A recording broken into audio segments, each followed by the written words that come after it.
The Great Charter, or the Magna Carta, was a landmark document drafted in 1215 and sealed by King John of England. Born out of the need to resolve a political crisis between the king and his rebellious barons who were rather upset over his tyrannical rule and heavy taxation. The Magna Carta is celebrated as one of the first steps towards a more systematic legal system in England, establishing the principle that everyone, including the king, is subject to the law. Hello and welcome to the channel. If it's your first time here, good to meet you. And if you're coming back, it's great to have you back here with me again. As always, if you enjoy what I do and want to support the channel, Patreon link is in the description. Otherwise, help me reach my goal of 10,000 subscribers by doing all the other good stuff. Like, subscribe, comment, you know what to do. Now, without further ado, let's get on to our video for today.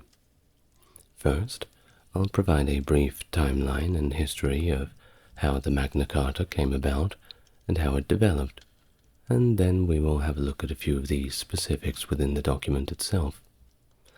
So I'll invite you to take a deep breath, relax, and we may begin.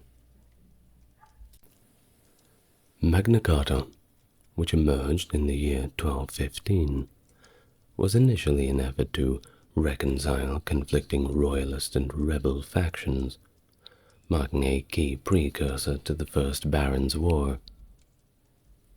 King John, the third Angevin monarch, ruled England during this turbulent period.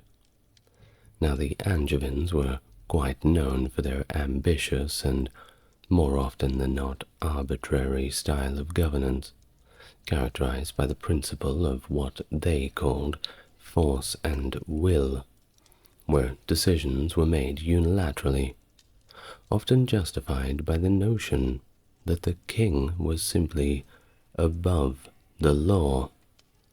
This, of course, caused more than a few raised eyebrows among the lower classes. This stood in contrast held to the belief by many contemporary writers that monarchs should govern in accordance with established customs and laws, and of course with advice from the realm's leading members. John's rule was particularly challenged after he lost significant territories in France to King Philip in 1204, which led him to impose heavy taxes on the English barons to fund his unsuccessful military campaigns to reclaim these lands. His defeat at the Battle of the Bovines in the year 1214 further weakened his position, compelling him to sue for peace and pay reparations. Already unpopular among many barons who were burdened by debts to the crown, John faced growing resistance upon his return from France, particularly from barons in the north and the east of England. The dissenting barons demanded that John reaffirm the earlier Charter of Liberties, a set of rights that was initially established under King Henry I, which they believed safeguarded their privileges and also their liberties. The leadership of the rebels, though not particularly distinguished and even considered disreputable by some observers, was united in their disdain for John. He was not a popular ruler, especially at this point. Now this group included key figures like Robert Fitzwaller, who would become a prominent leader of the rebels. He had previously accused John of attempting to S.A. his daughter, and had been linked to an earlier plot to kill the king. In the early days of 1215, King John convened a council in London to discuss certain potential reforms, later facilitating discussions between his representatives and the rebels in Oxford. It was during these negotiations that both sides sought assistance from Pope Innocent III, and amidst these negotiations the rebel barons presented a document known as the Unknown Charter of Liberties, which borrowed heavily from the earlier Charter of Liberties issued by Henry I. Several of its provisions would later be incorporated into the Articles of the Barons, and ultimately the Magna Carta. Hoping for support from the Pope, John, who had declared himself a vassal of the papacy in 1213, played for time, while mustering in secret mercenary forces from France. He also took an oath to become a crusader, gaining a semblance of political protection under church law, though many who were around at the time were questioning the sincerity of this commitment. By April, the Pope sent letters supporting John, but by then the rebel barons had already organized into a strong military group. In May, they assembled at Northampton, formally renounced their fealty to the crown, and advanced on key cities, including London, Lincoln, and Exeter. Although John's initial efforts to project moderation had been somewhat effective, the seizure of London by the rebels attracted new defectors to the royalist side. Indeed, it seemed like they were certainly on a roll, and if you wanted to get some civil rights, now was the time to do it. As the conflict intensified, John proposed that the dispute be settled by a committee, with the Pope as the final arbiter and mediator. However, this proposal did not appeal to the rebels at all. When this initiative failed, John tasked Stephen Langton, the Archbishop of Canterbury, who had been working closely with the rebels on their demands, to organize peace talks. The Great Charter of 1215.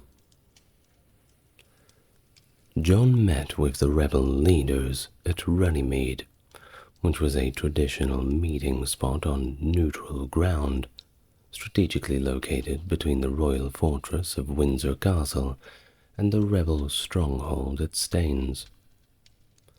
This location was chosen because it was unlikely to confer a military advantage to either side. At Runnymede, on June the 10th, 1215, the rebels presented John with their draft demands for reform. This original document was known as the Articles of the Barons. Over the following 10 days, Stephen Langton, the Archbishop of Canterbury, mediated between the parties, refining these demands into a more comprehensive proposal for political reform. This document would later be known as the Magna Carta, which translates to Great Charter. By June the 15th, a consensus on the text was finally reached, and by June the 19th, the barons renewed their loyalty to the crown, and copies of the charter were distributed. This document, the Magna Carta, contained clauses that promised the protection of church rights, the protection against illegal imprisonment, access to swift justice, and limitations on feudal payments to the crown, including stipulations that certain taxes could not be levied without baronial consent.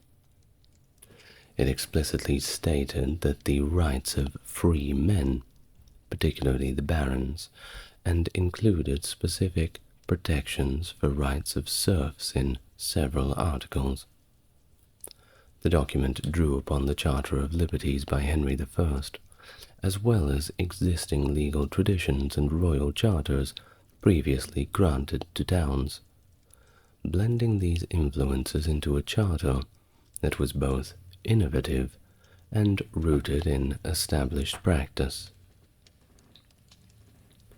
A pivotal component of the document was Clause 61, the Security Clause, which established a council of 25 barons tasked with ensuring the king's adherence to the charter.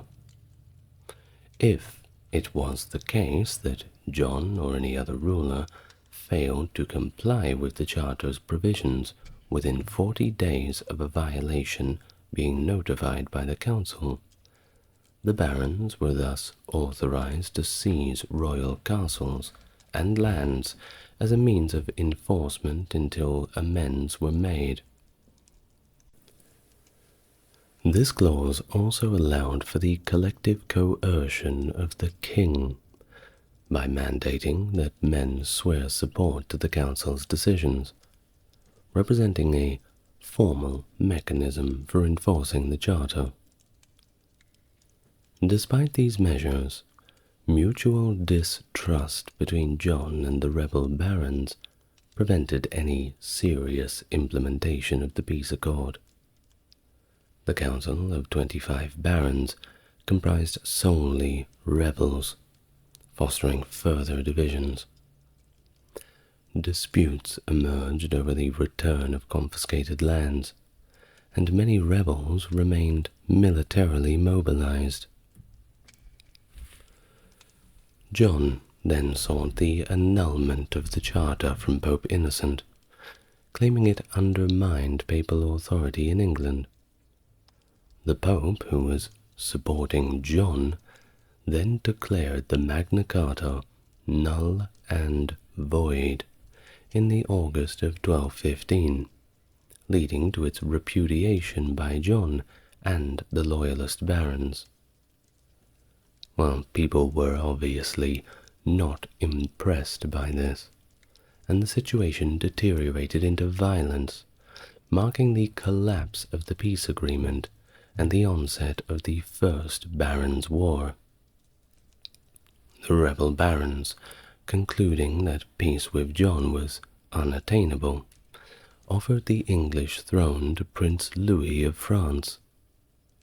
The conflict continued until John's death in the following year of October, leaving his 9-year-old son, Henry III, as his successor.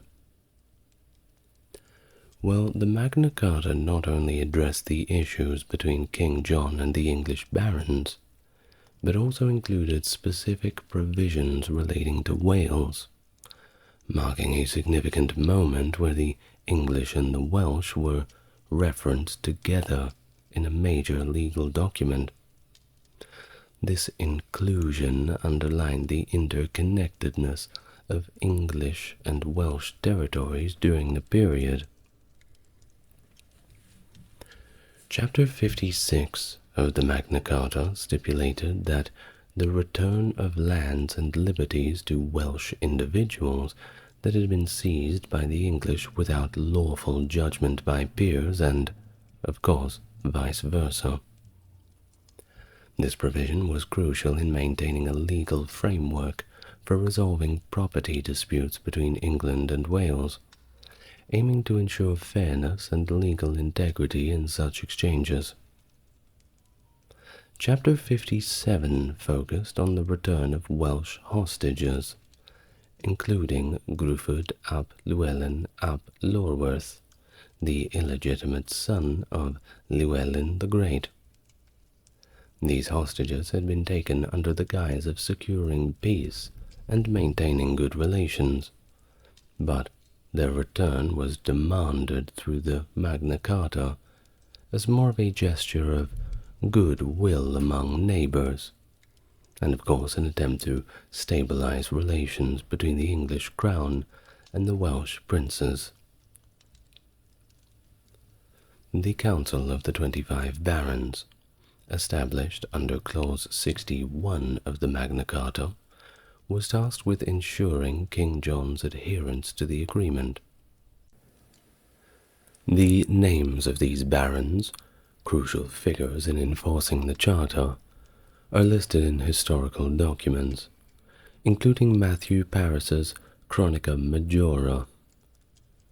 This council was primarily composed of John's opponents, highlighting another deep-rooted resistance he faced from the nobility. Additionally, in September of 1215, papal commissioners in England excommunicated several senior rebel barons and clerics. The death of King John in October 1216 marked a turn toward the establishment of constitutional governance in England through Magna Carta.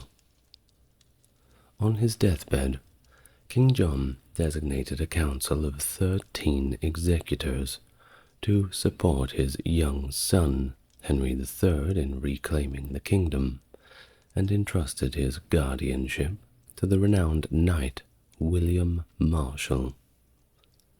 The coronation of Henry III, conducted by Cardinal Gaula Bicchieri, the papal legate, took place in a hastily arranged ceremony at Gloucester Cathedral on the 28th of October, 1216. The period that followed was characterized by continued conflict, with England divided and partially controlled by the rebel forces.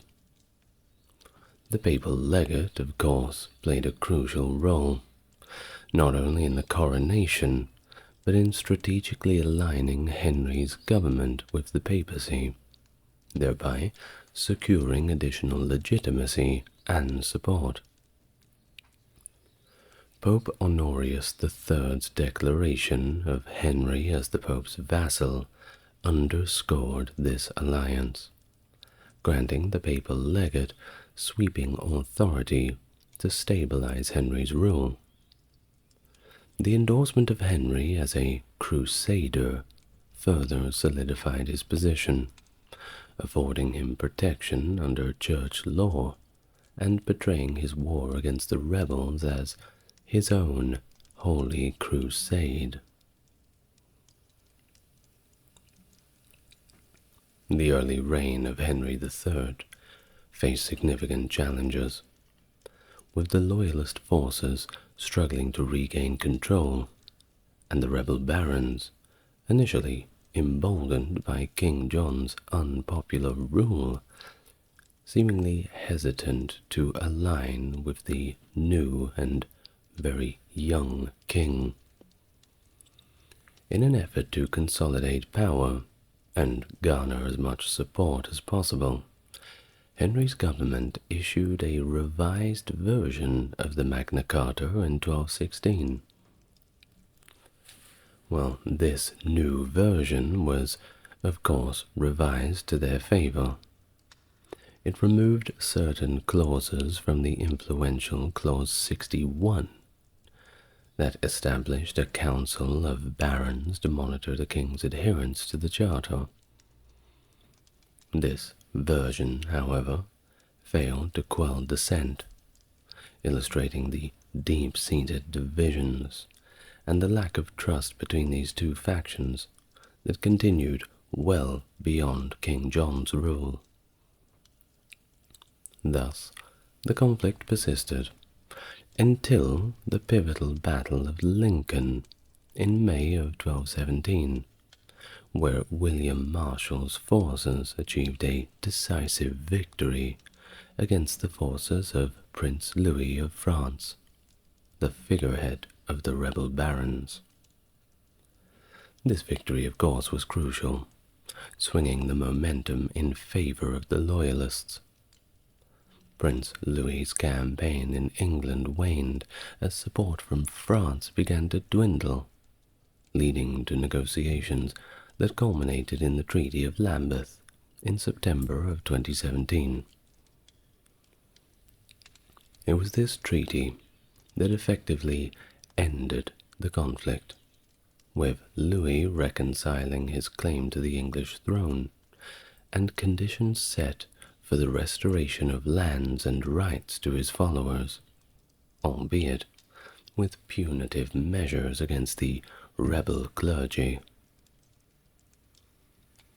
In the aftermath of the war, the Charter of 1217, also known as the Charter of Liberties, was issued, reflecting a continuation of the efforts to placate the barons, but at the same time slightly adjusting the protections and obligations that were outlined in the earlier charter.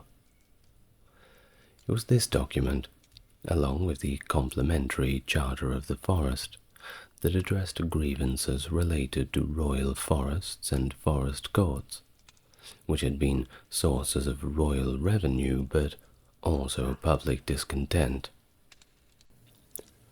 These charters laid foundational principles that would influence English governance and also jurisprudence, establishing precedents for the role of law in curbing absolute monarchy and outlining the liberties of the realm's subjects. Thus, Magna Carta's influence continued to grow steadily throughout the minority of King Henry III, following John's death.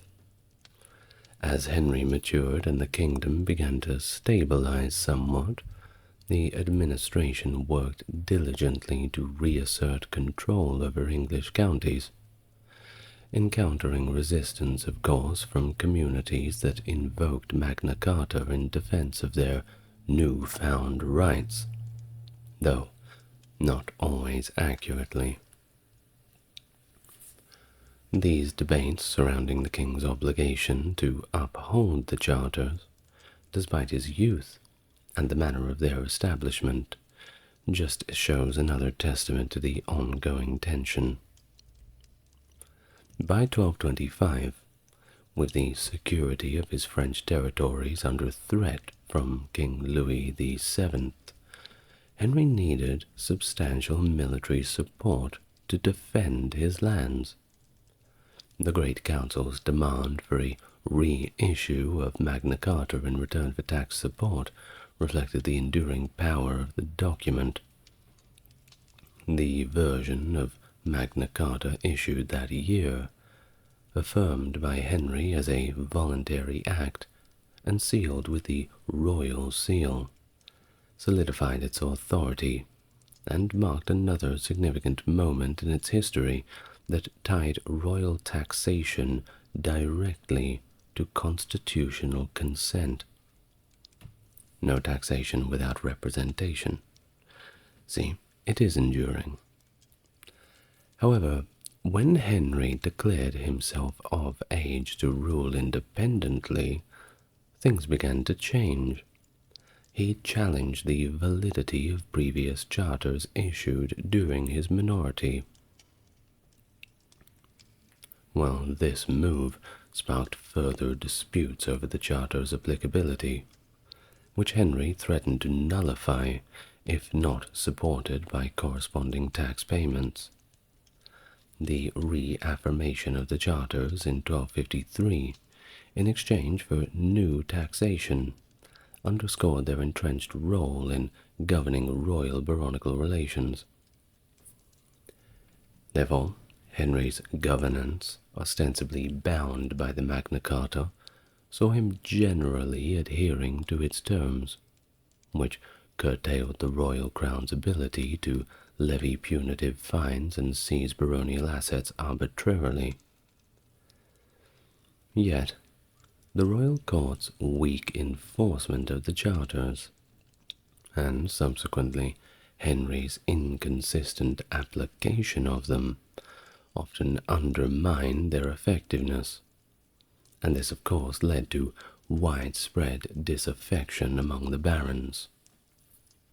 The discontent culminated in 1258, when a group of barons who were understandably frustrated by Henry's erratic and insufficient adherence to the charters executed a coup d'etat through the provisions of Oxford, aiming to enforce the charters more stringently and reform the government.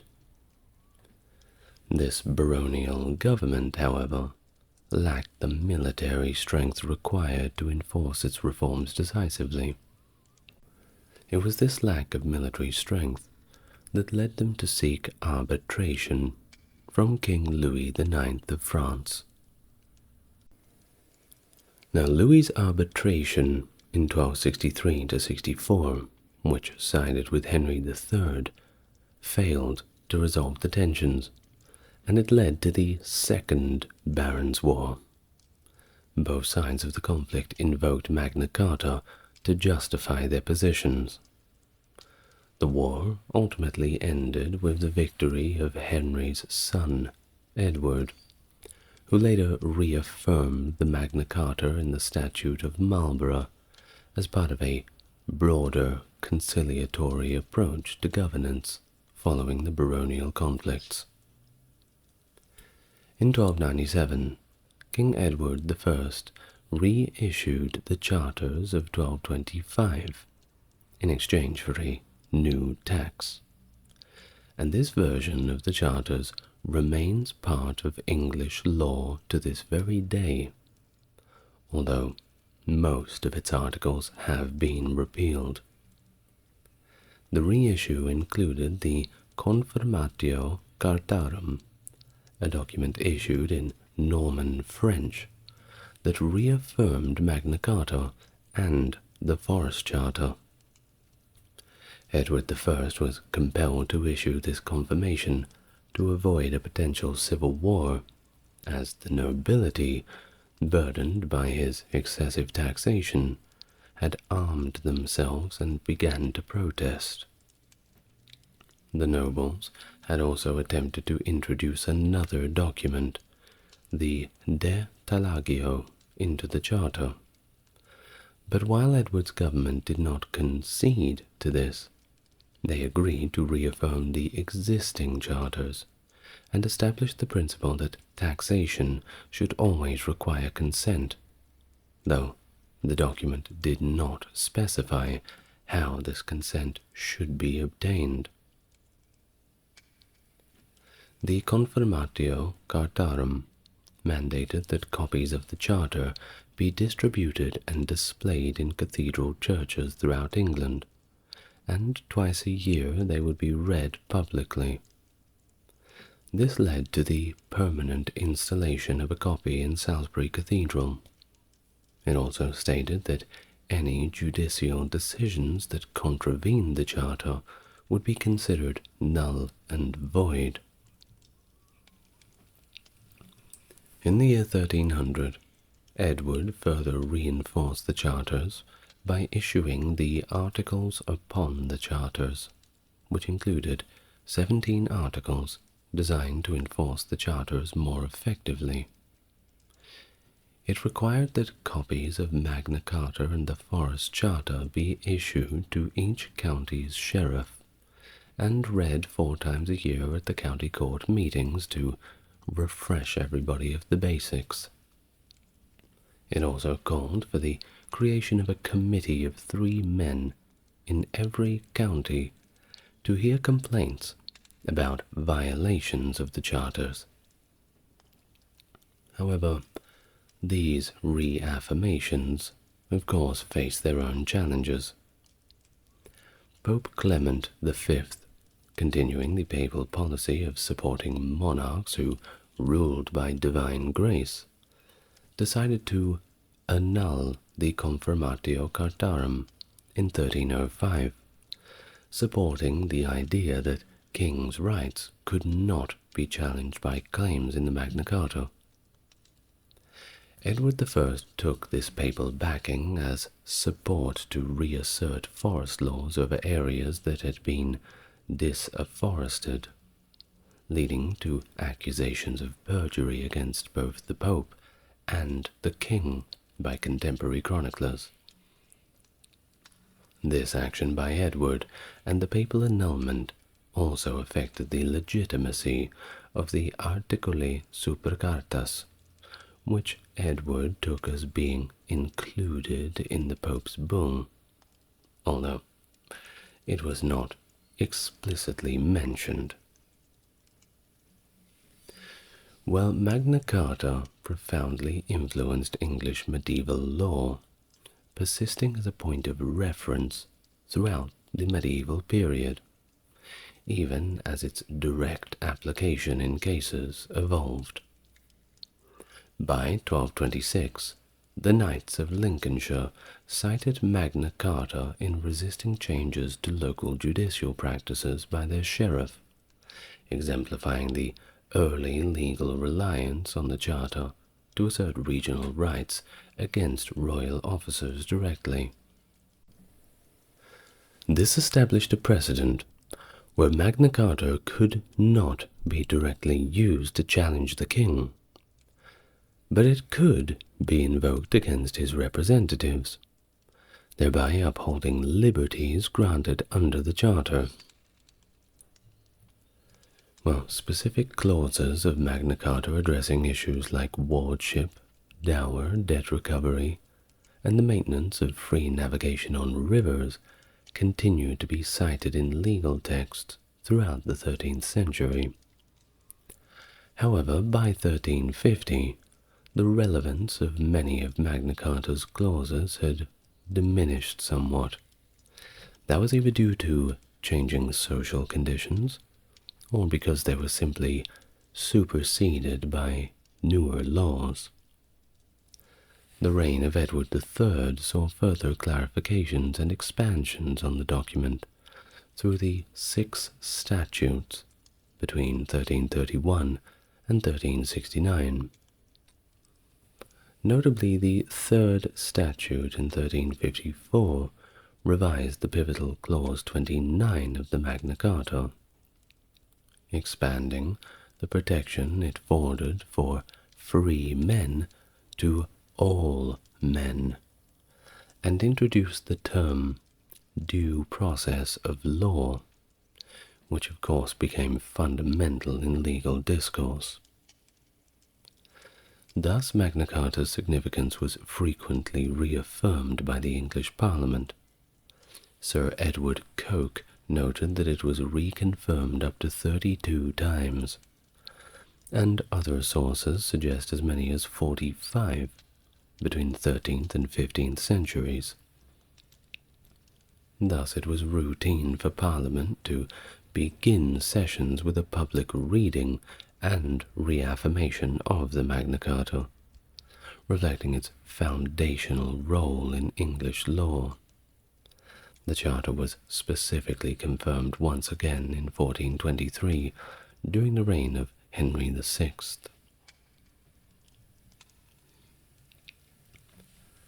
Well, despite its diminished direct influence on political governance by the mid-15th century, as monarchs began to reassert their authority, Magna Carta remained crucial in legal contexts, particularly in the protection of property rights.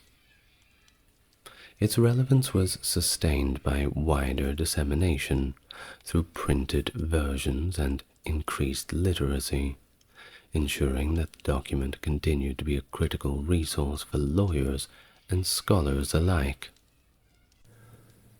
During the 16th century, interpretations of Magna Carta and the narratives surrounding the First Barons' War began to evolve significantly, particularly under the influence of Tudor monarchs like Henry VII and Henry VIII. These rulers, emerging from the chaotic Wars of the Roses, used propaganda to reinforce the legitimacy of their rule, emphasizing the illegitimacy of rebellion and prioritizing the crown's authority, especially in its conflicts with the papacy. Tudor historians revisited earlier sources, such as the Barnwell Chronicler, which portrayed King John a lot more favorably to other 13th century narratives. It's been noted that these historians viewed John quite positively as a monarch contending against papal authority, and exhibited limited sympathy for the rebel barons, or even the Magna Carta itself.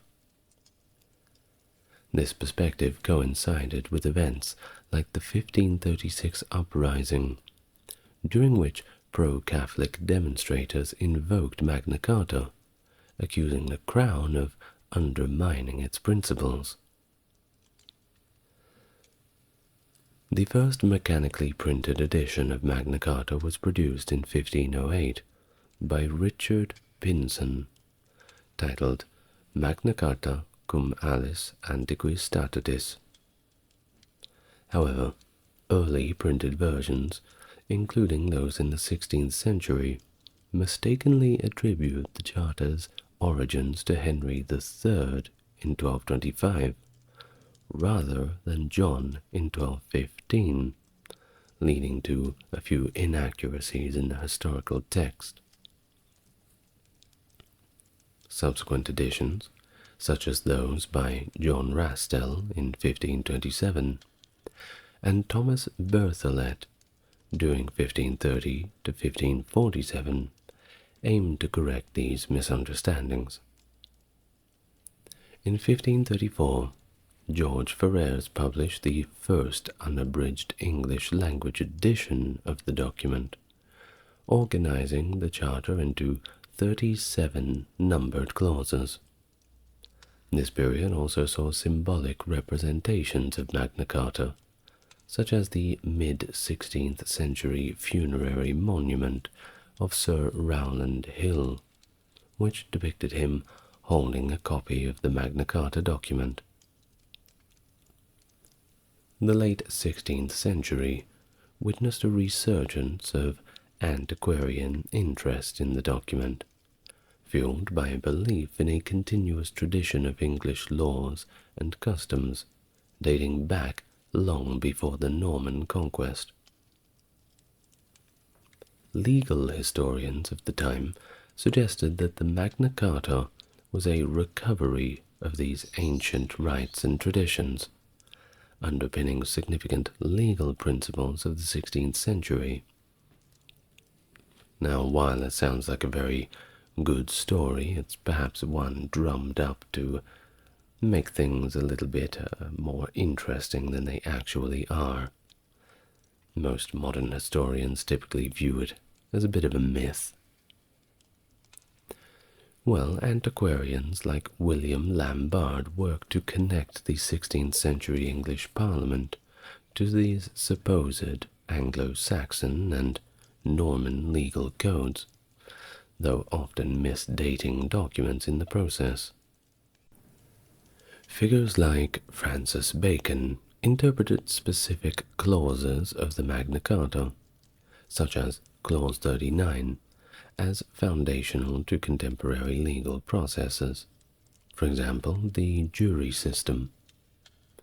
Others, including Robert Beale, James Maurice, and Richard Cosin, argued for Magna Carta's role as a fundamental declaration of liberty and a supreme law.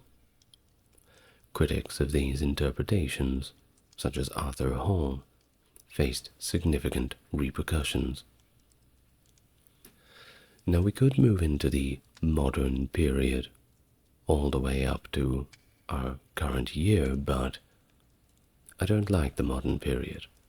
So instead, we are going to just discuss the content of the document before we finish up the video for today.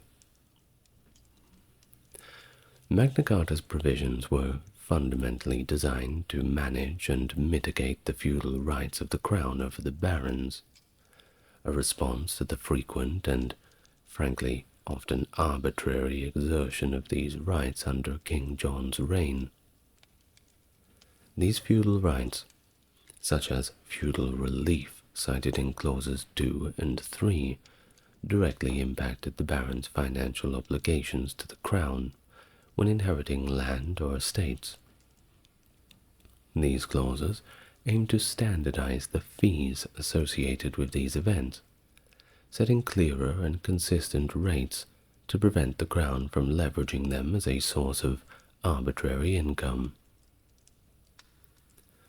Scutage, a form of medieval taxation, permitted knights and nobles to substitute military service, required as a condition for their land tenure, with a monetary payment. That was clauses 12 and 14. The administration of scutage has been contentious, lacking in consistency regarding the rate and the circumstances under which it was imposed. The reforms sought to regularize this process, defining clearer rules for when and how the Crown could demand these payments, moving away from the arbitrary demands of the king, which seemed to be somewhat randomized and brought out on a whim. The English judicial system had evolved significantly, with royal judges playing increasing roles across the country. Under King John, the judicial system had been manipulated in a way as a means to generate income, with the king often requiring payments for favorable judgments. Thus, clauses 39 and 40 of the document demanded that due process be observed within this system, seeking to eliminate the Crown's direct interference in judicial outcomes. Furthermore, Clause 45 addressed the qualifications of royal officials, insisting knowledgeable appointees to ensure a fair and informed administration of justice. Royal forests, another significant economic resource, were under special royal jurisdiction. Their management and expansion had become a point of contention. Thus, clauses 47, 48, 53, and 44 of the Charter dealt directly with issues of deforestation and the legal operations within royal forests, attempting to limit the Crown's arbitrary authority and addressing grievances regarding the expansion of these lands under King John. Regarding economic concerns, clauses 10 and 11 tackled the sensitive topic of debts, particularly those that were owed to Jewish moneylenders, a group under special royal protection, yet frequently targeted for extortion. While these clauses attempted to regulate the treatment of such debts, they also reflected the broader concerns about the implications of the Crown's financial policies. And lastly, the role of the English Church, which had long been a powerful entity within the kingdom, was explicitly addressed in the first clause of the Magna Carta. This clause underlined the Church's liberties and freedoms, likely influenced by Archbishop Stephen Langton, who played a crucial role in the Charter's negotiations. The provision was particularly significant against the backdrop of ongoing struggles between the Crown and the papacy over the control of ecclesiastical appointments and church governance. Now, the most famous clauses of the document are namely 39 and 40.